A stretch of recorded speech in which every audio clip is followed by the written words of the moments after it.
Eu sou a Lara Sellen, da Sellen Bertozzi Consultoria. Estamos aqui para falar hoje, aqui no canal Mundo Jurídico do Futuro, a respeito das 5 formas de contratação de advogados.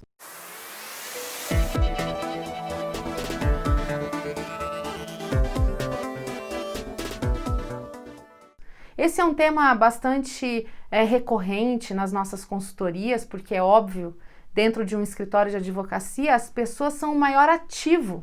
Elas são realmente o que faz a coisa acontecer, principalmente se nós conectarmos as formas de contratação, os tipos de advogados, ao modelo de negócio do escritório. Então, o que eu quero trazer para você nesse vídeo é uma explanação a respeito dos 5 tipos, para que você possa, na medida em que entenda melhor desses tipos, fazer essa união de conhecimento com a arquitetura humana dentro da tua advocacia. O que nós temos que perceber quando temos um advogado para contratar, a primeira coisa é o que eu preciso. Que advogado? Ele é mais técnico, ele é mais operacional, ele é um coordenador, ele precisa ter características de liderança. O que ele precisa ter para fazer sentido a entrada dele para dentro do teu escritório? Então isso é muito importante antes de qualquer movimento de seleção e contratação, de começar o processo de busca e assim poder fazer a integração de um novo profissional junto ao teu time, se ele já existe. Se ele já existe, também é muito comum em consultoria nós temos contratações que foram feitas ao longo de um tempo e que não seguiram necessariamente essa arquitetura, não utilizamos talvez corretamente os tipos, respeitando as características de cada forma de contratação, aquilo que o nosso escritório precisa. Então vamos lá aos tipos. Os 5 tipos são o advogado empregado, seletista, o advogado que é sócio de serviço, o advogado que é sócio de capital. Isso dentro da estrutura, sob o domínio, sob o poder da pessoa jurídica, que é a sociedade de advogados. Vamos dizer que do lado de fora dessa estrutura, por não terem uma integração perfeita e completa dentro da nossa sociedade, nós tenhamos mais 2 figuras, que é a figura do advogado associado e a figura do advogado que é uma sociedade unipessoal e que presta serviços ao escritório. Então, o primeiro entendimento que nós temos que ter é que existem poderes dentro das 4 paredes do escritório que ficam restritas a determinados tipos de contratação. E existem outros tipos de contratação que estão para fora das paredes do escritório. Vou explicar melhor isso. Quando nós temos uma sociedade de advogados e nós estamos falando de o poder de conectarmos com pessoas que estão dentro da estrutura, nós temos 2 formas de contratação básica. A contratação de sócios, que por óbvio vão trabalhar exclusivamente para o escritório, vão unir todas as suas forças em prol do crescimento da banca, porque tem um interesse direto nisso, faz parte da sociedade, faz parte do crescimento e são contratações que são feitas para durar, pelo menos essa é a expectativa que a gente tem. E por outro lado, nós temos os advogados que são empregados, que também estão sob o poder do escritório, uma vez que a forma de contratação implica em subordinação, em pessoalidade, enfim, que implicam em fazer caber dentro do artigo 3º da CLT todas as características de emprego e não de parceria, e não de sociedade. Então, essa é a primeira questão que a gente tem que sempre colocar. Preciso de alguém que cumpra horário, que esteja subordinado a mim, que eu quero ter realmente poder sobre o trabalho daquela pessoa? Talvez, então, a tua necessidade seja com um seletista. Talvez o melhor a fazer, principalmente se o teu escritório tiver um volume muito grande de pessoas trabalhando, e que precise efetivamente cumprir horário e que aquelas pessoas não necessariamente têm as características para integrar a sociedade, essa seria a melhor opção. Uma outra questão é quando o escritório tem uma baixa afeição ao risco trabalhista, por exemplo. Aí também é uma figura que se encaixa nesse perfil. Claro, você vai me perguntar assim, mas Lara, é caro contratar um empregado? Sim, a nossa lei trabalhista implica em uma série de obrigações e esse valor a mais que você paga é também para ter um pouco de poder sobre o trabalho daquela pessoa. É uma série de responsabilidades e poderes que nós temos como empregadores. Então, dentro do escritório, nós temos essa figura desse advogado que está na equipe, porém não está em linha de comando ou em coordenação, ou não tem realmente uma característica pessoal que o faça poder vir se tornar sócio. Ainda dentro do escritório, nós temos as duas figuras de sócio, a sociedade de serviço e a sociedade de capital. Essas duas figuras, elas são materializadas através de uma alteração de contrato social, vocês bem sabem disso. Então, com que diferença, né? O sócio de serviço, ele entra para a sociedade, ele integra a sociedade sem comprar cotas. A cota de serviço tem valor zero, o valor de capital dela é zero. A pessoa entra com o próprio trabalho. E geralmente ele faz parte de uma equipe, muitas das vezes esse sócio de serviço não está na linha de comando da gestão do escritório, e sim a gestão de uma equipe, a gestão de um núcleo, a gestão de uma área, participa sim de várias atividades ali dentro do escritório, de projetos e enfim, outras atividades para o cliente interno, nas questões de marketing, nas questões de gestão de pessoas, enfim, mas ele tem um limite em relação a isso, porque o risco que ele corre é diferente do risco que um sócio de capital corre. O sócio de capital é aquele que assume a responsabilidade financeira pelo escritório, inclusive, além das demais todas, que por ser sócios, ele já assume riscos fiscais, riscos trabalhistas, enfim, riscos de responsabilidade profissional, assim como qualquer advogado, não importa o tipo de contratação. Então a gente tem que entender essas diferenças para poder fazer as escolhas melhores na hora de estruturar essa arquitetura humana dentro do nosso escritório, já que nós podemos utilizar várias dessas estruturas para compor a nossa estratégia de pessoas. Aí você vai me perguntar, mas e o associado? Ele sempre trabalhou dentro do escritório? Nós temos aí escritórios, nome advogados associados. Como fica isso? Muito bem.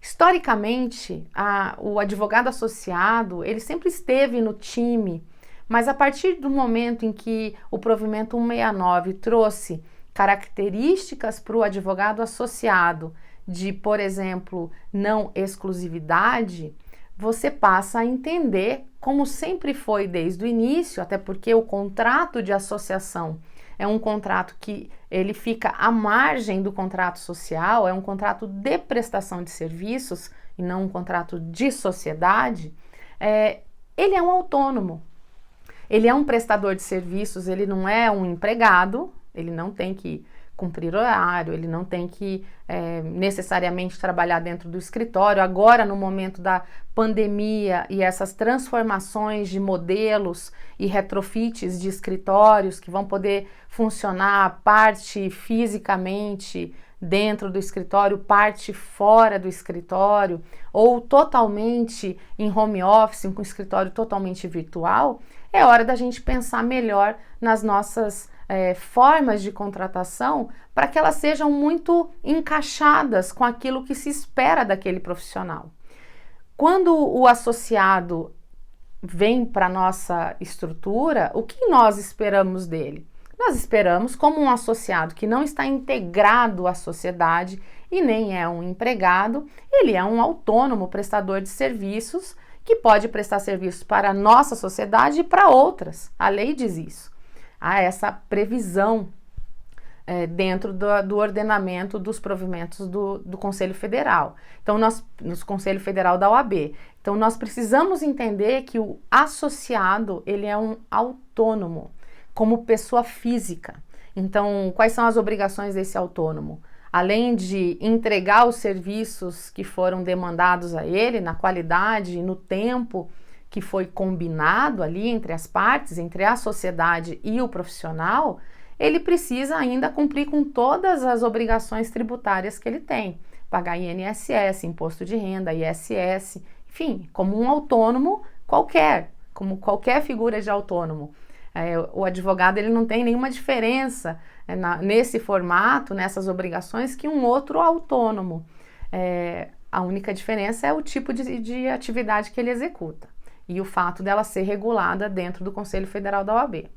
Então, o autônomo, esse profissional que eu chamo de associado, eu preciso trazê-lo para a força de trabalho. Então, ele vai ter demanda de peticionamento, de realização de audiências e de outros trabalhos que ele possa vir a fazer para o nosso escritório, para a sociedade de advogados que ele é vinculado, mas a gente tem que saber que ele pode ter os seus clientes, ele pode ter outros escritórios de advocacia, outra sociedade de advogados para trabalhar também.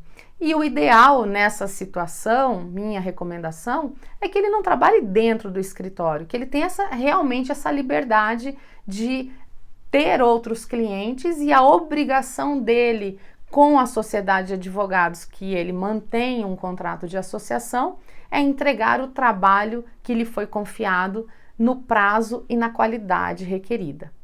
E o que é a sociedade individual de advocacia unipessoal? É a figura da pessoa do advogado, que não mais é o autônomo pessoa física, cujo impacto tributário é muito maior, e ele é uma pessoa jurídica que vai ter ainda os benefícios fiscais de um simples, enfim, e de outras questões que vão fazer a diferença quando a conta tiver que fechar. Então, essas diferenças são muito importantes para os sócios do escritório que contratam advogados saberem, para que ele possa utilizar da melhor maneira possível de todos esses instrumentos e trazer para dentro do escritório exatamente as pessoas que ou como empregados precisam realmente cumprir uma rotina, né, cumprir um expediente, ou como sócios que eu compartilho confiança, eu compartilho estratégia, eu compartilho realmente essa affectio societatis em prol do crescimento do nosso escritório.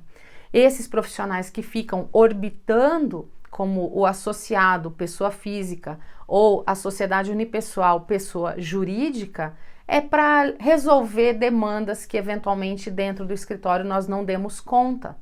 É muito o caso de correspondentes, é o caso de profissionais que não estão na mesma cidade, ou até estão na mesma cidade, só que o nosso interesse em relação a eles é único e exclusivamente relacionado ao trabalho técnico jurídico que eles entregam. Então, sabendo dessas 5 formas de contratação, vai ficar mais fácil a gente olhar para o nosso mapa humano e mapa de necessidades, e mapa de clientes, e mapa de demanda jurídica e tomar as melhores decisões. Lembrando que trazer alguém para a sociedade implica em confiança, em lealdade, em eu, sócio de capital, enxergar no outro alguém que pode realmente fazer a diferença dentro da nossa estrutura por um longo prazo. Essa é a visão que eu quero passar para vocês aqui nesse vídeo. Não adianta a gente facilitar as coisas com nomes que estamos acostumados, precisamos conhecer a legislação de cada uma dessas figuras para poder fazer um melhor uso delas. Caso contrário, a gente encontra aí a Justiça do Trabalho repleta de questionamentos a respeito de vínculo, porque lembre-se sempre, Justiça do Trabalho é primazia dos fatos, pouco importa o tipo de contrato que a gente mantém com o profissional. Se encaixar nas 4 características de empregado, se eu tenho um associado que cumpre horário, que recebe um valor fixo, que tem, claro, não tem como dispor da pessoalidade, né, dessa regularidade, e ainda tem a subordinação, fica muito difícil dizer que esse profissional não atuou dentro do escritório como um empregado. Então, nós temos que, estrategicamente, dentro da sociedade de advogados, planejar essa condução de equipes, essa condução de carreira, porque algumas pessoas poderão fazer carreira conosco, outras não. Outras não é o nosso interesse e talvez não seja esse o intuito da sociedade de advogados quando a gente olha sob o ponto de vista humano.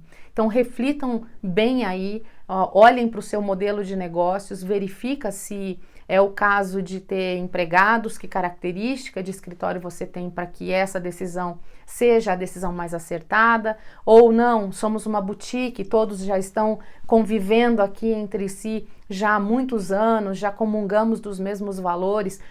É ideal que essas pessoas venham cada vez mais para perto da sociedade, então a alternativa de sociedade de serviços acaba sendo muito importante. E eu quero ainda pontuar uma coisa: para ser sócio de capital, eu entendo que precisa haver aquisição de cotas, e essa aquisição pode vir de várias maneiras, pode significar sim valores em dinheiro, mas pode vir em forma de carteira de cliente, pode vir em forma de contratos que já existem, né? Isso tudo são valores que precisam ser ponderados no momento de uma entrada de sócios de capital, para que a gente faça algo bem coerente com a figura jurídica do sócio de capital. Então, se não é o caso de trazer uma carteira ou trazer enfim, valores para dentro do escritório, eu tenho a alternativa do sócio de serviço. E quem está do lado de fora presta serviços para a nossa sociedade naquilo que nós precisamos. Então, essas pessoas não são vinculadas a nós como uma folha de pagamento. Na verdade, é por entrega. Quantas audiências eu fiz, quantas petições eu fiz, e isso precisa ser pactuado aí entre as partes para que haja um pagamento variável. Se não tivermos tanta demanda, não faz sentido remunerar esse profissional que está do lado de fora sem estar fazendo nada nesse momento.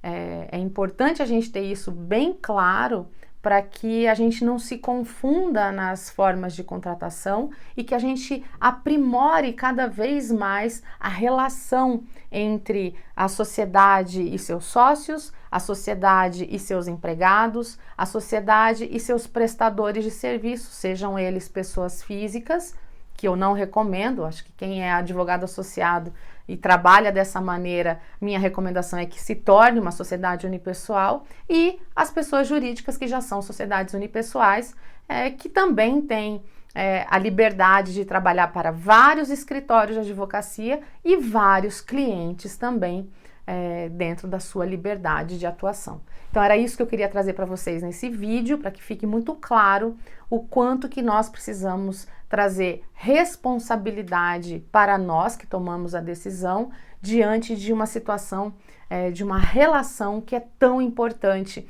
dentro de cada um dos escritórios que existem. Então fica essa dica, eu espero que tenha sido clara, que vocês tenham compreendido bem as diferenças, e a gente se vê no próximo vídeo.